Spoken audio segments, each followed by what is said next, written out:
ሰላም የዩቲዩብ ቤተሰቦች የጌታ ጸጋና ሰላም ይብዛላችሁ። ዛሬ እንደተለመደው ከመጽሐፍ ቅዱስ አንድ ክፍል እናየዋለን። ይህም ክፍል ሕዝቅኤል 37 ይሆናል። ትንቢተ ሕዝቅኤል 37 እንዲህ በማለት ይጀምራል። የእግዚአብሔርም እጅ በላዬ ነበረ፣ እግዚአብሔርም በመንፈሱ አወጣኝ፣ አጥንቶችም በሞሉበት ሸለቆ መካከል አኖረኝ። በእነርሱም አንጻር በዙሪያቸው አሳለፈኝ። እነሆም በሸለቆው ፊት እጅግ ብዙ ነበሩ፣ እነሆም እጅግ ደርቆም ነበሩ ይላል። ክብር ሁሉ ለእግዚአብሔር ይሁን። ይህን በማየት ወደ ዛሬው ክፍል እንገባለን። እንደሚታወቀው የነቢዩ ሕዝቅኤል ስም ትርጓሜ እግዚአብሔር ያበረታል ማለት ነው። እርሱም የቡዚ ልጅ ሲሆን በኢየሩሳሌም ካህን በሆነ ቤተሰብ ውስጥ ተወልዶ ያደገ ነው። እንደ ሌሎቹ ወጣት ካህናት ሁሉ ነቢይ ሕዝቅኤል በእግዚአብሔር ቤተ መቅደስ ውስጥ የሚያገለግልበት እንዲሁም ለማገልገል የሰለጠነና ስልጠና የወሰደ ሰው ነበረ። ይሁን እንጂ በ597 ዓመተ ዓለም ባቢሎን ኢየሩሳሌምን ባጠቃች ጊዜ ታሪክ ተለወጠ። ንጉሱ፣ መኳንንቱ እንዲሁም በሺዎች የሚቆጠሩ ሰዎች ተማርኮ ወደ ባቢሎን ተወሰዱ። ሕዝቅኤልም ከነርሱ መካከል አንዱ ነበረ። በዚያን ጊዜ ዕድሜው 25 ነበረ። እርሱ በቅዱስ ቤተ መቅደስ ውስጥ ከማገልገል ይልቅ በባቢሎን በከርቤ ወንዝ አቅራቢያ ከቤቱ ርቆ በስደት ይኖር ነበረ። ከ5 ዓመት በኋላ ሕዝቅኤል 30 ዓመት በሞላው ጊዜ ካህናዊ አገልግሎት በሚጀምርበት ዕድሜው ማለት ነው፣ እግዚአብሔር ከዚህ የላቀ የሆነ ነገር አሳየው ሰጥ። ያም የእግዚአብሔር ክብር ታላቅ ራእይ ነበረ። ይህ ራእይ የሚከተሉትን ያካትታል። አንደኛው የማዕበል ደመናዎች መብረቅ፣ 4 ፊት ያላቸው ፍጥረታት፣ በውስጡ መንኮራኩር የሚያሽከረክሩ እና አይኖች የተሸፈኑ መንኮራኩሮች፣ ከእነርሱ በላይ ደግሞ የእግዚአብሔር ዙፋንን ያየ ሰው ነበረ። በዚያ ቅጽበት ሕዝቅኤል ሕይወት ለዘላለም ተለወጠ።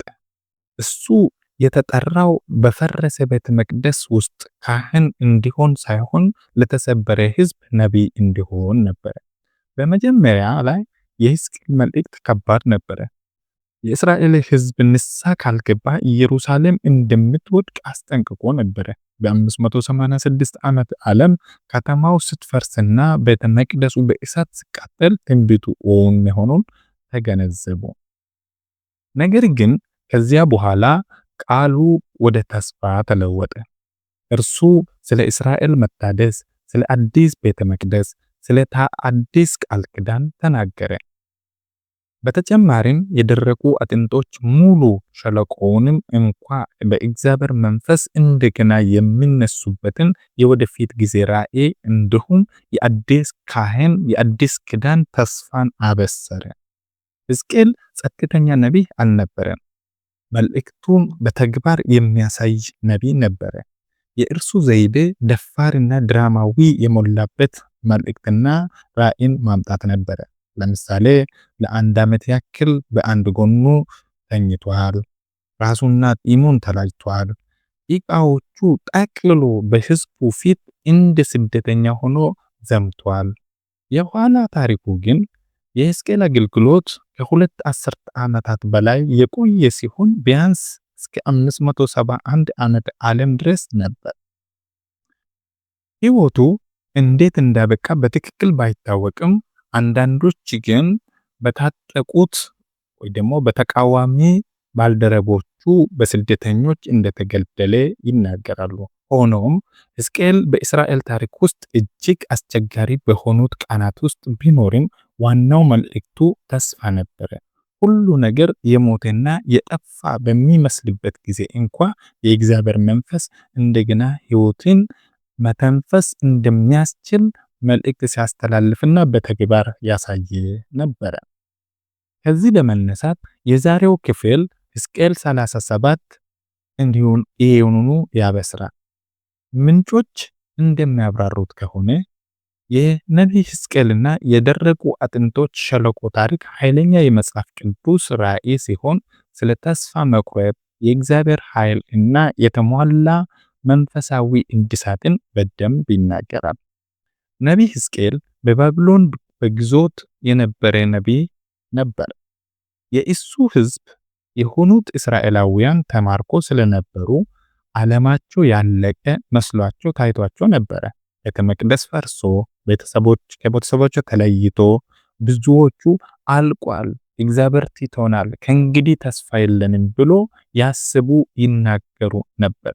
በዚህ የጥፋት ሁኔታ ውስጥ እግዚአብሔር ኃይለኛ መልእክት ለማድረስ ሕዝቅኤልን ተናጋሪ አድርጎ መረጠ።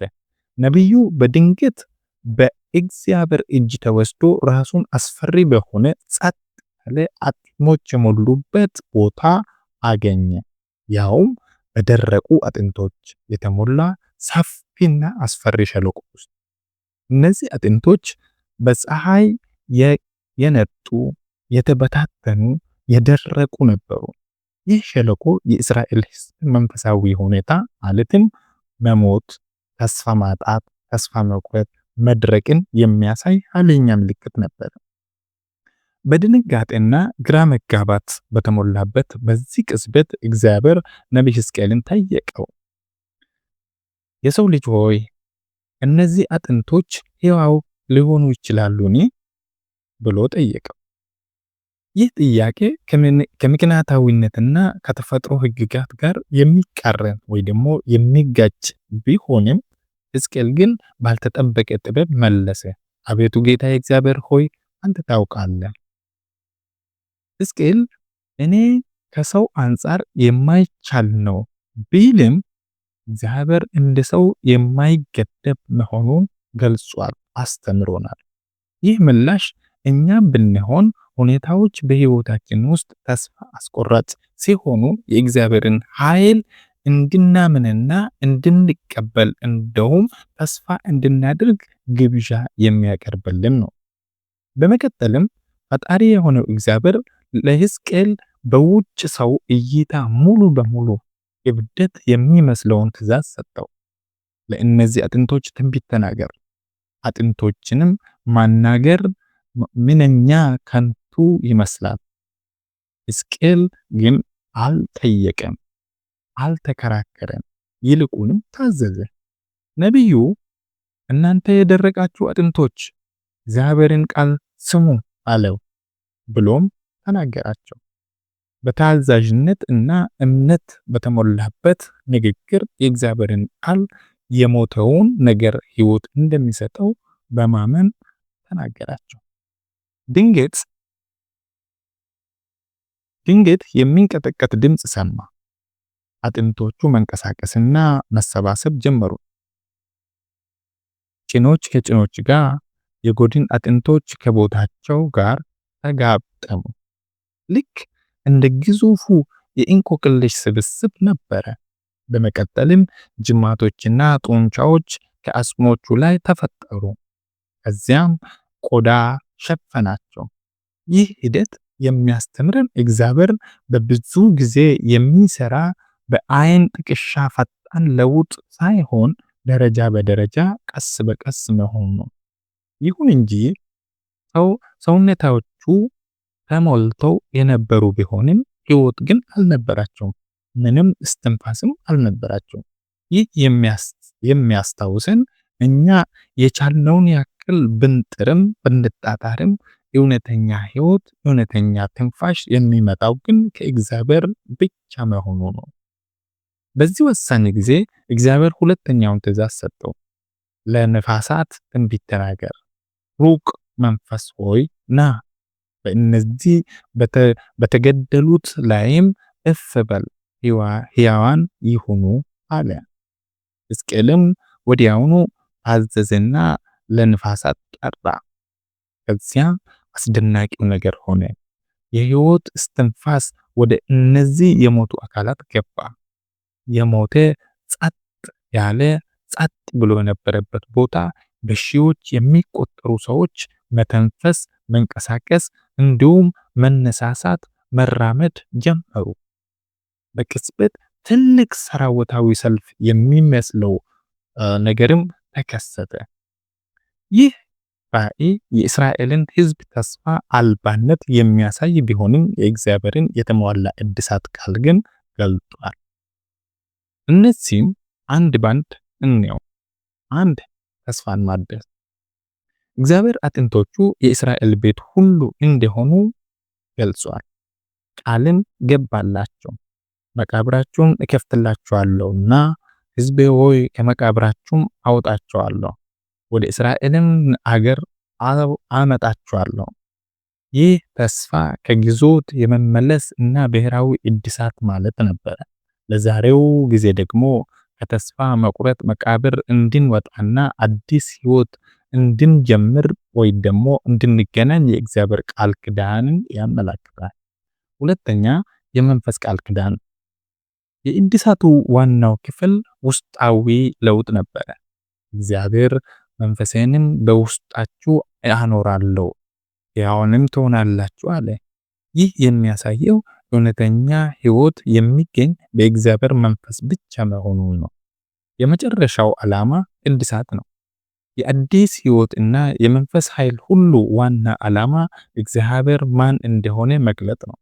እግዚአብሔር የማይቻል የሚመስሉትን ተአምራት ሲያደርግ የቆየ አምላክ ቢሆንም አሁንም ህዝቡ እኔም እግዚአብሔር እንደተናገርኩ እንደማደርግ ታውቃላችሁ የሚለውን እውነት ለማስረዳት ነው።